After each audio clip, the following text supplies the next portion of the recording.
keep it short so we can go out afterwards. If that's what no. So I'm Brian Chapados. It's a link to my website. I'm going to talk today about Jruby. It's a really short intro. I've done a little bit with it, and it's actually a really nice way to integrate Ruby into Java, especially if you need to access a special library that's only in Java and you don't have something equivalent in Ruby that you think you can use. So quick, what is Jruby? You guys have probably seen it on the web floating around, but it's essentially a Java implementation of Ruby. Website, jrubycodehouse.org. It is open sourced under a triple license, so you can use whichever one's appropriate. It's actually 6 years old, started in 2001, but it's just recently really become compatible with Ruby 1.8.5, so it's now to the point where it's extremely useful. And it lets you define and interact with Java classes in Ruby, like I said, and it's not a bridge. It's actually a full implementation of the language in Java. So instead of C, it uses Java. So I guess, one of the slides I always see in other people's presentations are people asking about whether or not it's really Ruby. And I guess it turns out that Ruby has no official specification, but there are a number of test suites for it. So Jruby uses, from what I could tell, everything it could get its hands on. RubyCon, Ruby Test, their own test suite, Rubinius, and then it also now runs Rails and uses it passes all the test suites for those too. So version 1.0 was recently released, I think in May, and it's fully compatible with Ruby 1.8.5. I mean, as much as they can make it compatible. It also targets Java 1.4, so it's really easy for people that can't upgrade for some reason. If you need to use trunk, they're targeting 1.5, so it's just whether that matters or not, it just is. So if we look at installing Jruby, it's real easy. 3 lines of code on Mac or Linux, or 3 lines in your shell will get you the entire installation. If you need to install it from source, it's slightly more work, and there's a really nice blog post about it. So, quick look inside Jruby, what you get. The 2 main things it has are Ruby and IRB, straight as you would expect from Ruby. A couple extras with Jruby. You get jruby.rb, which actually lets you start Jruby from within a regular Ruby process. And you also have JIRB Swing, which is a quick little demo on it brings up a completely separate Swing window with IRB running inside. But other than that, it looks exactly like IRB from C Ruby. If I didn't tell you that it was Jruby, you probably wouldn't know. So with that, I want to show you guys some quick examples of what happens to Java when you look at it from Ruby. So, essentially, the term I've, or other people have used to describe it is just Rubifying Java, right? So Java's kind of a ugly language compared to Ruby, and if you're going to use Java or interact with Java inside Ruby, you'd rather not be writing something that looks like Java code. It's nicer if it looks like Ruby. And so the first thing that I want to talk about is including classes. So if you want to use a Java class, all you need to do is use this include class method, and you just give it the name of the Java class you want to include. The caveat is there is a namespace issue. So if you give it something like string, Ruby already has a string class, and Ruby always wins. So if you try to include this class, you'll get an exception. And so there's a couple ways to get around this. One is you can include all your Java classes in a module, and then you have a separate namespace. So that's usually what I do because it's just easier. Plus, you're always reminded that you're using Java when you're doing it, so there's no issues. You don't have to deal with anything. It's easy. The other way is you can also pass a block to include class that sets the name. So in this case, I just added a J before the name, so that would give you JString. Just quickly, there's some automatic type things that happen in the background. So things like strings, arrays, and hashes in Java are automatically converted to the appropriate Ruby type. So You can have a Ruby string, no problem there. If you want to make a Java string, you just call it like you would a normal method inside a module. It returns an actual Java string here. And so if you just give it 2s, it actually takes the Java string and converts it back to something in Ruby. And if we then look at that, it actually is a string. So pretty straightforward.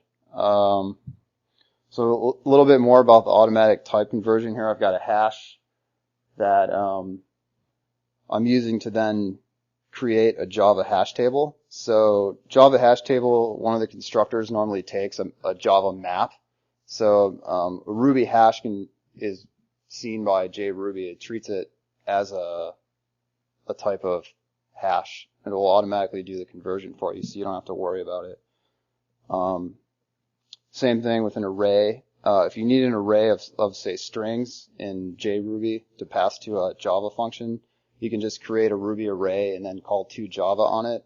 And that also works for other Java types. So if I needed a byte, I could just say something like, I don't know, 0.toJava, and then give it a symbol of the class or the type, and it would work. Let's see what else. Oh yeah. So the other thing that they did, which is pretty nice, is anything that includes java.ling.comparable, any Java class that includes that, they automatically define each and the comparable operator. With list, you get each and the ability to add things on. You also get enumerable. Map and set, you get each. So that means you can take things like our Java hash from above, and things like each and map, collect, etc. will work. Same with arrays. You can make an array and then sort it, no problem. It just works. It makes it really nice to interact with anything Java that uses these constructs. So this is my favorite part, I think. I really like the way that they've dealt with handling methods in Java. I personally don't really prefer camel case methods and variables, but that's what Java uses. In order to make these more Ruby-like, they use a set of conventions, which unfortunately is going to get cut off. But so quickly, this is if you have some kind of Java class, my document, right? And it's defining a bunch of methods, a constructor, and then getter to set the title. Getter to get the title, setter to set the title, some kind of Boolean retriever. Usually in Java, these things start with is, or some other method that does something. You have to use these in Java as you would expect. In Ruby, the names get converted automatically, so all you have to do is include the document. The constructor is called just like a Ruby class. You use new. You can retrieve the title just by saying title like you would in Ruby. Doc.title actually calls get title. Add author, you replace the camel case with an underscore. For title, you can actually set the title just by, I guess I said that in the wrong order. But so this would be a setter. You can just set it equal to and it works. Any is method will automatically get converted to the name with a question mark at the end. That's kind of nice. You can also do testing in Jruby, and you can test Java classes, no problem. And actually, I think this is one of the two key things that would be really useful to use Jruby for, or just Ruby in general. I think because Ruby can bridge to a lot of other languages, and it's so flexible and has open classes and everything. I think you could probably test a lot of different languages with Ruby. I don't know if people do that or not, but there's a lot of Java code out there that's not as well tested as probably the majority of the standard Ruby classes, but you could certainly create your tests for Java code in Ruby, and it would run no problem. These are fairly contrived tests for this library called iText that deals with PDF files. But I just wanted to make the point that the standard test methods and assertions work. It even passes somewhere, if you guys even care. Let's see. one is that? So, yeah, so the startup on Jruby is a little bit slow because you have to load the entire JVM to start with. It's kind of so it passes. Once it gets going, there's a way to get around this. You can start a server and then keep the JVM alive, but it's actually not that trivial to set up. And from what I've seen, I'm actually still struggling with exactly the best way to do that.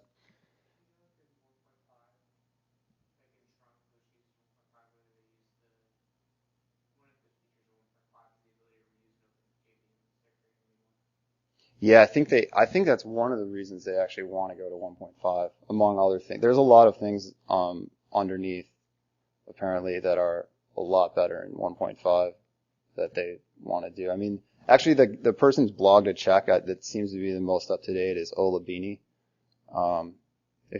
He's probably got a post every couple days on the latest and greatest of what's going on in Trunk. So if you really want to stay on top of what's going on, he's the person to read.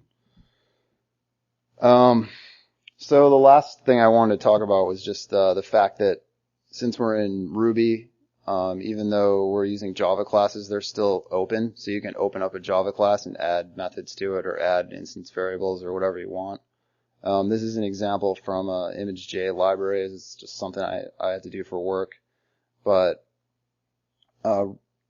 normally it's kind of a pain to use this library to deal with images like TIFF files that have multiple images inside them, because the classes that deal with operating on these things are split in between 2 or 3 classes. So, like if you have a stack and it's treated as an image, you open it as an image, but then before you can process any of the things, you have to create a stack out of it and then iterate over that with a for loop. So, I mean, with Jruby, you can just open up the class, include enumerable, define each, and then you can use all the iteration methods. And so this essentially just calls self.stack.each. So it gets the stack for you, which is down here. And so then I've also opened up the image stack class, defined each, and this is the real each that then uses the Java methods to iterate over each slice, and then yields back the image. And so the end result is you end up simplifying processing to just something like opening the image and using map or each or something, instead of something in Java where you have to open it, create the stack from the image, use a for loop. It's kind of a pain. You have to keep doing that. It also works really well if I need to just open a bunch of images. I can just pass them in the block. It's really fast, pretty efficient. So yeah, I mean, you could go crazy extending things from Java classes this way, but it seems to be fairly robust in my experience so far. So I don't know. I don't have anything else, but I can tell you that it's definitely worth downloading it and playing around with it if you haven't. Supposedly it runs Rails, although I haven't tested that yet. I don't really have a good example of something that would benefit of a Rails app that would benefit from running in Jruby, but if you needed that, you could probably do it. So, is there anything that people want to know that I haven't talked about? So there's a lot of stuff. I wasn't really even sure what to what to include. What's up? Yeah. So performance differences are affected by a couple things. In the 1.0 version, there's one of the major performance killers is object space, because in Cruby, you can keep track of objects with a pointer, right? But in Java, you actually have to create a new object for everything you want to keep track of, so it's really bad. And so there's actually a way to turn it off. And when you do that, you get pretty decent performance gains. Supposedly, it's actually on par. So what they said at FalseCon, right, which was recently, Olabini said it was actually on par with Cruby for certain things. Now, not everything, but one of the problems they were having was a problem with unit tests, and it had to do with the way Ruby handles assertions. And I'm not familiar with all the details, but in trunk they just fixed this. So apparently tests will now even run at a reasonable speed. Yeah.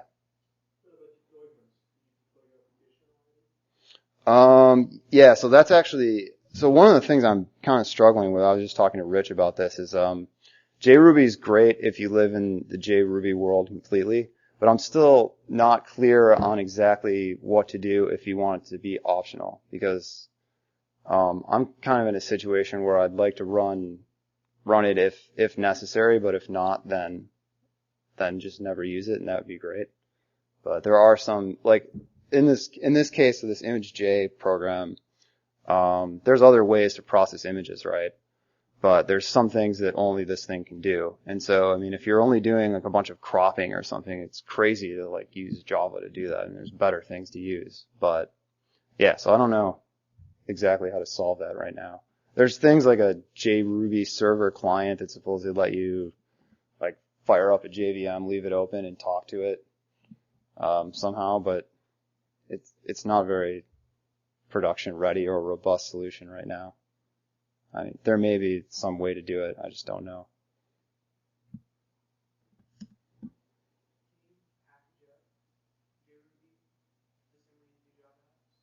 Yeah. So you mean it as a? Not yet. That's coming.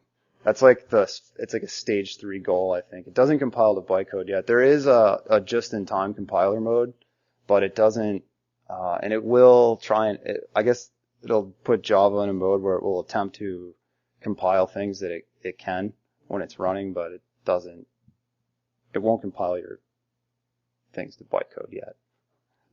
When it does that, then you can just never use Java again. I don't know. But it'll probably be pretty fast. Yeah, I think so. I mean, it's not, they're still struggling with some, so one thing that doesn't work is continuations. They're still struggling with things like how to deal with that. But they might figure it out. I don't know. I think their goal is to try and make everything work first and then go back and try and try and get the bytecode stuff working. But it didn't seem like that was an immediate priority, seeing as how it's almost fast enough for what most people want to do. But yes, you can, yeah, but apparently you can package things in a WAR file too, for those people that deploy on Java. It can handle that. You can wrap things in WAR file and it works.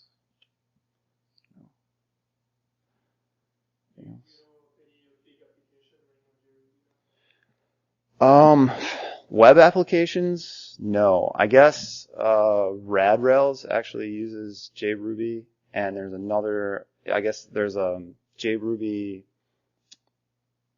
part of Eclipse, I want to say, uses, yeah, JRuby. Yeah.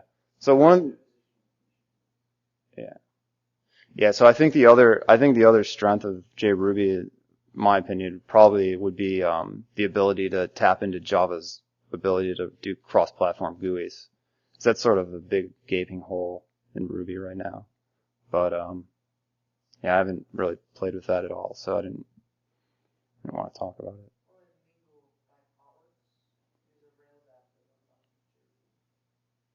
Ah, oh, that makes sense. Yeah, okay. Yeah, you're right. Since Olabini is part of that. I didn't really catch that was, but that makes more sense now you say that.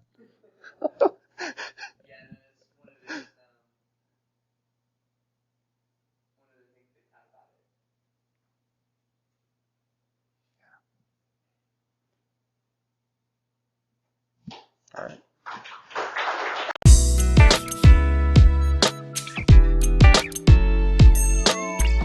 That concludes this episode of the SD.RB podcast. See you next time.